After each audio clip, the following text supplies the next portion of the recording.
I know my son didn't do it. He looked in my eyes and told me he didn't do it, and I believe him.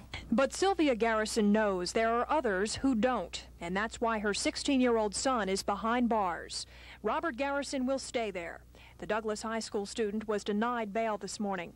He faces first-degree murder charges in the shooting death of Craig Cromwell, a varsity basketball player at Calvert Hall who was gunned down on West Franklin Street earlier this month.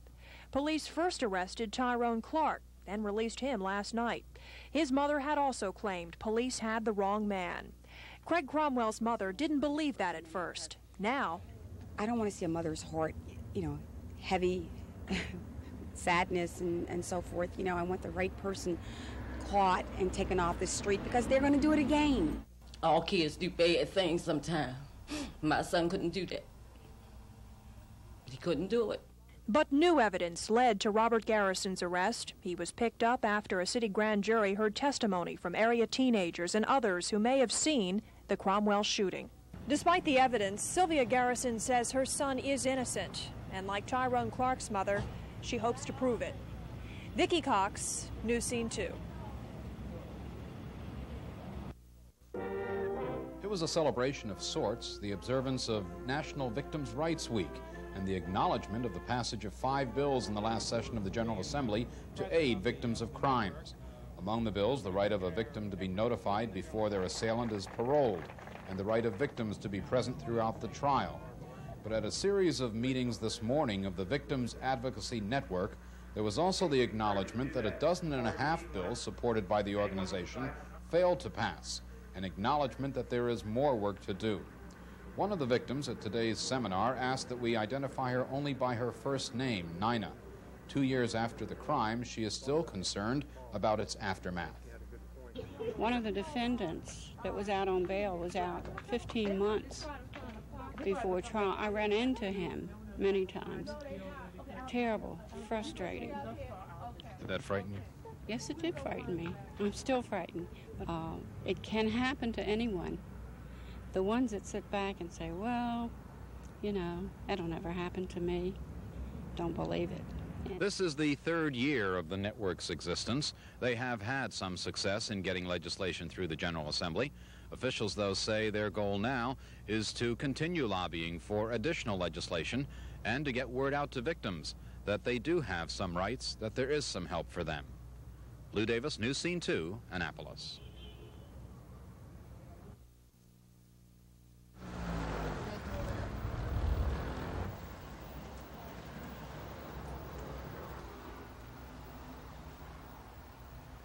There's a group around here who filed zoning complaints against us just because we were dispensing food to the community, and we've had 8 break-ins.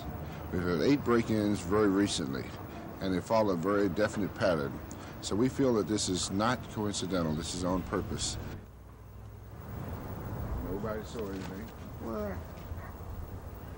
it's got to be a...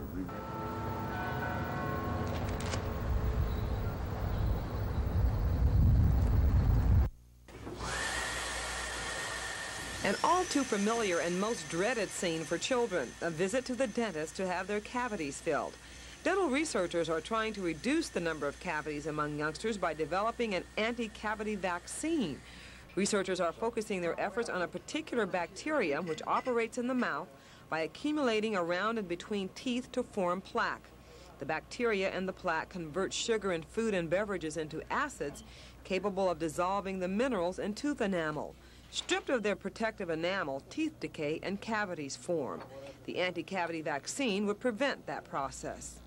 Since S. mutans colonizes on teeth beginning in the first year of life, it would be important to immunize children before their permanent teeth begin to come in by, say, 6 years of age. It should be effective in adults, provided that the individual goes to a dentist and gets their teeth cleaned. When a vaccine is perfected, it will probably be in the form of a pill. But before the vaccine is available, much more testing must be done to make sure it is safe. What's brewing these days at Waverly Elementary? Science. Science. S-C-I-E-N-C-E.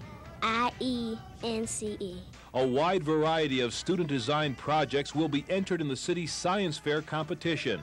The scientific scenery ranges from the very simple. I have an object down here, and I pull it up, and it goes all the way, it goes up. To spaced-out projects. While there are some theories that leave these mad mini-scientists scratching their heads. But the hottest hypothesis belongs to Byron Lee, who mixes dry ice and other concoctions to fire up this voluminous volcano. It's starting to erupt. When you put the smoke, when you put the ice, the water in, it starts to smoke. The more water you put in, it smokes better. Are we in any danger here being too close to this erupting volcano? No. Yeah, Byron's classmates think the project's a real gas.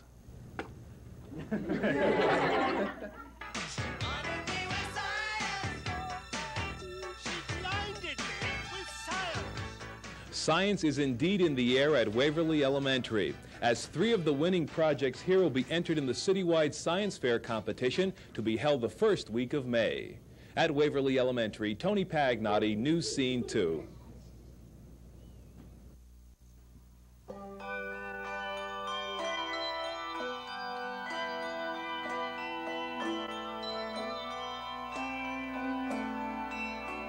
The quintessential team sport in music is English handbell ringing, and the Cathedral Bell Choir is one of the best in the land. The 10 members of the group are all from area schools, are all proper practicing members of the group, and are all ringers. English handbell choirs are centuries old, but this was new to me. Clearly, playing in one requires fast hands, great timing, and the ability to count and wait. Playing is almost an act of faith, as one must sound his notes around those of the other players, but can't wait to hear them. There are 65 bells in a set, and all 10 ringers know what they have to do. Concentrate. You have to pretty much know where your bells are. You have to know where you are in that music. And if one person gets out, then it's like dominoes. The whole thing will collapse, you know. How does it feel if you make a mistake? It's embarrassing if people know who you are, but... Some of you stand and wait a lot. Is it hard to wait? Yeah, because you really want to play your bell and you get nervous whether you're going to get it in on the right time. The group normally rehearses on Wednesdays and plays for services on Sundays. Right now, they're preparing for a concert tour. Director Rick Osborne has thought a lot about why this activity has such appeal. A singer has to spend years and years developing their vocal cords and their musical instrument. Same thing with a trumpet or a clarinet. You don't have a beautiful tone quality the moment you pick up your instrument, whereas with a handbell, it's instant beauty, and then it's a matter of coordination and learning the teamwork.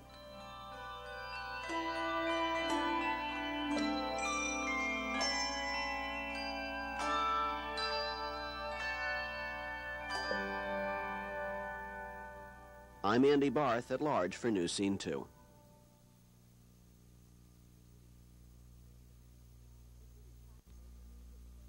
The city tax rate remains at $6 under the Finance Department's proposed budget. But to keep the tax rate there, the department recommends eliminating about 500 city jobs for a savings of about $13 million. The cuts would include 77 jobs in the fire department and 109 positions in the police department. We're looking at firefighters. We're looking at all levels within, for example, the fire department would be firefighters, would be fire officers. In the police department, they would be patrolmen,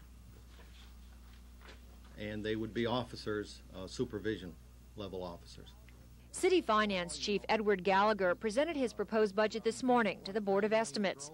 Mayor Schaefer, who was across town at a ribbon-cutting ceremony, said he had no intention of laying off any police officers or firemen. I would hope that there would be no active policemen, firemen laid off. If you only have X amount of dollars, and if your high priorities are the police and the fire and education, other areas will suffer. The mayor would not say specifically which other areas would suffer, but acknowledged one would probably be Parks and Recreation, where the Finance Department has already recommended cutting 78 jobs. Grass won't get cut. It's going to make your parks and all look bad because it won't have anybody there to clean them, and you can't depend on volunteers. Over the next 30 days, the Board of Estimates will decide which city jobs will be eliminated and which will remain. Final approval of the budget comes from the City Council, which can't make any additions but can make further cuts. At City Hall, Joan Gartland, News Scene 2.